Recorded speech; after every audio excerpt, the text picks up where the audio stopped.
குட்டீஸ், அம்மா பேசுகிறேம்மா. சிக்கன் சேர்வா செய்கிறது எப்படின்னு பார்க்கலாமா? வாங்கம்மா, வீடியோக்குள்ளே போகலாம். ஹோட்டல் ஸ்டைலில் செய்யலாம் வாங்கம்மா. அதுக்கு கறி மசாலா, இஞ்சி, பச்சை மிளகா, கொஞ்சமாக வெங்காயம், தக்காளி எல்லாம் போட்டு வதக்கிங்கம்மா. முந்திரி கொஞ்சம் போட்டுங்க, உடச்சக்கல்ல போட்டுங்கடா. உடச்சக்கல்ல போட்டு தேங்காய் துருவலும் போட்டு நல்லா வதக்கிட்டு அரைச்சி வச்சுடுங்கம்மா.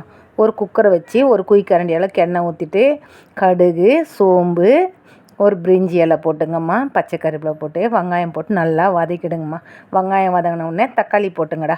தக்காளி போட்டு நல்லா வதக்கிடுங்கம்மா. பூண்டு போட்டுங்கடா. பூண்டு நல்லா பொடியாக கட் பண்ணி போட்டு நல்லா வதக்கிட்டு சிக்கன் மஞ்சள்தூள் போட்டு நல்லா அழைச்சிட்டு இந்த குக்கரில் போட்டு திருப்பியும் அதில் நல்லா வதக்கிங்கம்மா. சிக்கன் நல்லா வதங்க நல்லா இருக்கண்டாம்மா. சிறிதளவு மஞ்சள்தூள், தேவைக்கேற்ற மாதிரி உப்பு போட்டு இதுலேயே நல்லா வதக்குங்கம்மா. அது வதங்க நல்லா டேஸ்ட்டு சூப்பராக நல்லா இருக்கண்டாம்மா. இதுக்கு தேவைக்கேற்ற மாதிரி மிளகாத்தூள் போட்டுங்கடா. உங்களுக்கு எவ்வளோ தேவையோ அவ்வளோ மிளகாத்தூள் போட்டு நல்லா வதங்கட்டம்மா. கலர் மாறாத நல்லா கைவிடாத கலக்குங்கம்மா.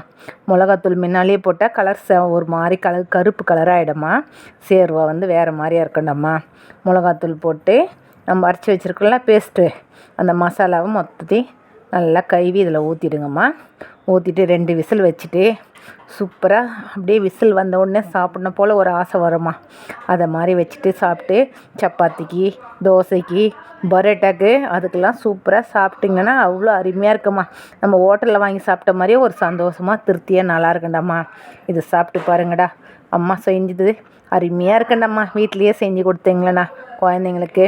பரோட்டாக்கு வச்சு சாப்பிட்டு பாருங்களேன். பரோட்டாக்கு, தோசைக்கு, களிக்கெல்லாம் கூட அருமையாக டேஸ்ட்டு சூப்பராக நல்லா இருக்குண்டாம்மா. இதாம்மா அம்மாவோட டிப்ஸுடாம்மா.